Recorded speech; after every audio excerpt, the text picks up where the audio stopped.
Riley continues our team coverage with how loved ones of those who died at the facility are responding to this investigation. Emily.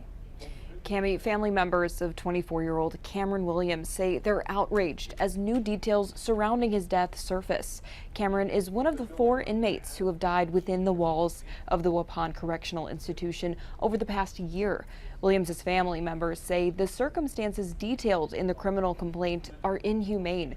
According to court documents, 3 days before Cameron's death, he told staff he needed to go to a hospital and showed serious signs of medical distress. Joshua, a social justice nonprofit organization in Green Bay, says while they're glad to see those responsible now being held accountable, say they hope to see follow-up on those charges.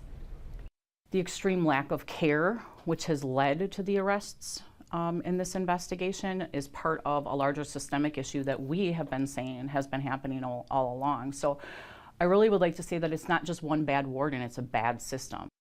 The nonprofit says they're organizing a vigil outside of the Waupun Correctional Institution this Sunday to commemorate those who lost their lives in the facility. Cammie.